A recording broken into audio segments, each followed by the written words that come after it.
Did you know that most businesses lose 70% of their revenue at the very last second? And not because of price, but because of effort. So what if there was a simple, single tweak that could eliminate this friction and potentially quadruple your website sales? Well, today we're unpacking a high-leverage secret weapon for e-commerce, a strategy that focuses on the most critical moment in any online sale, that final click. I want you to just let this number sink in for a minute. 70%. That means for every 10 customers who have filled up their cart, decided they want your product, and clicked proceed to checkout, 7 of them just leave. They abandon the sale completely. You know, this isn't some small leak in the sales funnel. It's a massive hole at the very end of the process. It's an incredible loss of revenue that's happening right at the point of highest customer intent. So the big question is, why? I mean, why would a customer do all that work, finding the product, deciding they want it, adding it to their cart, only to give up right at the finish line? It just doesn't make sense. It feels like a paradox, right? The sale is practically guaranteed, and yet the majority of them fall through. What is this invisible force that's scaring away customers who are ready to buy? Okay, now this is where it gets really interesting, because the most common assumption we all make is just wrong. Most businesses immediately think, oh, it must be the price. They figure customers get sticker shock at the last second. But you know what? The data tells a completely different story. The real culprit, the #1 killer of conversion to checkout, is something much simpler and honestly, way more frustrating. It's effort. It's the friction of the process itself. So over the next few minutes, we are going to break this whole thing down. First, we'll dig into the 70% revenue paradox. Then, we'll talk about the customer acquisition crisis that made fixing this problem a total necessity. We're going to unpack the friction bypass mechanism to see how this fix actually works. After that, we'll dive into the psychology of why it's so darn effective. Then, we'll walk through a framework for mastering it yourself, and finally, we'll get to the core insight, the final invisible step. All right, let's start with the 70% revenue paradox. You can also think of it as the great e-commerce illusion. And the illusion is this belief that once a customer hits that checkout page, all the hard work is done. This thinking completely blinds businesses to a huge design flaw that's hiding in plain sight. And here it is, the true villain of our story, the checkout gauntlet. See, it's not a checkout page, it's an obstacle course. Just think about it from the customer's point of view. You have to fill in your name, then your address, then your shipping address, even if it's the exact same. And then boom, you get hit with a create an account page with some complicated password requirement. Every single field, every click, every new page is like a small tax on your brainpower. This isn't a problem with customer interest. It's a failure of system design that creates a psychological cost so high that most people just decide it's not worth it and walk away. And this leads us right into our next section, the customer acquisition crisis. You see, for a long time, businesses could kind of afford to ignore this whole checkout gauntlet thing. But then, getting new customers became incredibly expensive, and that changed everything. All of a sudden, friction wasn't just annoying, it became totally unaffordable. Customer acquisition cost, or CAC, is the key metric here. It's basically every dollar you spend on ads, marketing, sales, you name it, all divided by the number of new customers you actually get. As online advertising got more and more competitive, this cost just skyrocketed. Businesses started realizing they were spending a fortune to get someone to their website, only to lose them to a clunky, poorly designed form. The economic pressure became intense. They just couldn't afford to let 70% of that investment literally evaporate at the last possible second. And this is really where pioneers like Amazon wrote the playbook. I mean, Amazon didn't just build a store. They built a system that was completely obsessed with eliminating friction. And in doing so, they proved a fundamental truth. The fastest way to grow your revenue and get a return on those high acquisition costs isn't always about driving more traffic. No, it's about making sure the high-intent traffic you already have can buy effortlessly. They set the benchmark and basically taught all of us that buying something online could and should be instant. Which brings us to the solution itself, the friction bypass mechanism. So let's take a look at exactly how this elegant fix is designed to preemptively get rid of all that customer effort we've been talking about. It works in 3 really seamless steps. First up is data preemption. The system securely saves a customer's shipping and payment info from a previous interaction, like the very first purchase. Second, and this is where the magic happens, is the friction bypass. That entire multi-page, multi-field form is just gone. It's completely replaced with a single button. And third, the instant transaction. The sale is confirmed immediately before any hesitation or second guessing can even begin to creep in. The whole philosophy boils down to this one simple idea.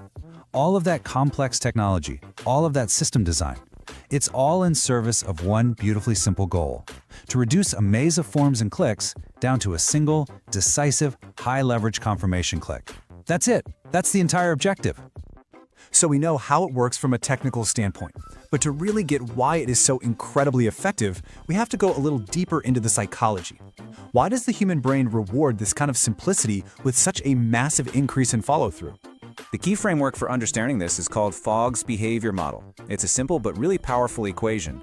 Behavior equals motivation, ability, and a prompt, all happening at the same time. For any action to occur, you need all three. A person has to be motivated, they need to have the ability to do the task, and there has to be some kind of prompt or trigger. Now let's just apply this model to our two scenarios. In both a standard checkout and a one-click checkout, the motivation is high, right? The customer is on the checkout page because they want the product, and the prompt is there, the Buy Now button. The one variable that changes everything is ability. In a standard checkout, the ability is low because we make it hard. That checkout gauntlet requires a lot of effort. But with the one-click fix, the ability becomes incredibly high. It's effortless. And when you maximize ability at the exact moment motivation is peaked, the behavior you want, the purchase, becomes almost certain. This connects directly to something called cognitive load theory. See, the human brain is wired to conserve energy. It sees any kind of work as a cost. So every single field a user has to fill out, every decision they have to make, it all adds to their cognitive load. A long checkout form doesn't just look like work. To our brains, it is work. It feels like a cost we have to pay that's completely separate from the actual price of the product. And just look at the staggering difference here. We are not talking about a small, tiny improvement in cognitive load. We're talking about a near total elimination of the mental effort required. The cost of the transaction, in terms of brain power, drops to practically zero. This allows the customer's initial desire for the product to just carry them straight to completion without any of the friction of conscious, effortful thinking getting in the way. Okay, so we've covered the what, the why, and the psychology. Now let's get down to the practical side of things. How do you actually put this into practice? Let's move from theory into a clear, three-step framework for mastering the effortless checkout in your own business. So, how do you actually master this in the real world? Well, it's not about guesswork. It's a systematic process of finding, removing, and then measuring friction. Okay, the first principle is to identify the friction chasm. You have to basically become a detective of your own checkout process. This means doing a detailed audit of every single click, every field, every single page. Use your analytics to pinpoint the exact spots where users are dropping off. You'll often find that very specific, non-essential fields like a mandatory phone number or that infamous Create Account button are the biggest culprits.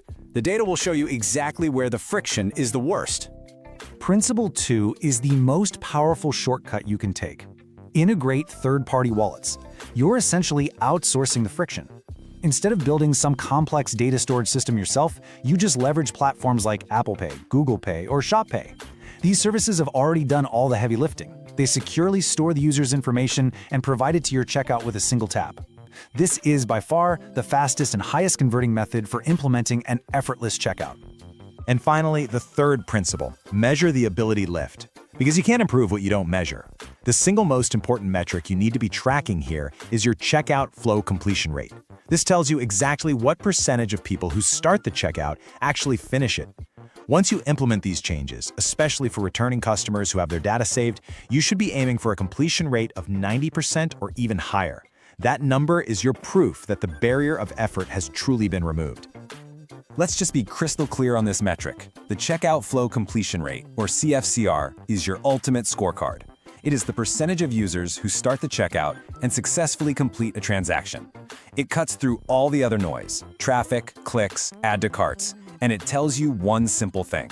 How effective is your final, most important step? A high CFCR means you have mastered the art of getting out of your customer's way. This brings us to our final section and the core philosophy that really holds this entire strategy together.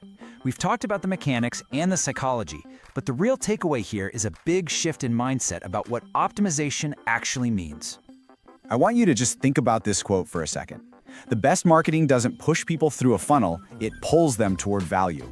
We spend so much time and energy thinking about how to push customers from one stage to the next, but what if the goal wasn't to push at all? because the very best marketing makes the final step disappear. This is the ultimate insight. The highest form of optimization isn't making a step easier or faster, it's making it invisible. It's about removing friction so completely that the transaction just feels like the natural conclusion to the customer's desire, not some separate annoying task. The perfect checkout is the one the customer doesn't even remember having. It finally recognizes that the enemy was never price or doubt, it was the work of the transaction itself. And by making that work disappear, you don't just improve a metric, you allow a customer's intent to carry them completely uninterrupted right across the finish line.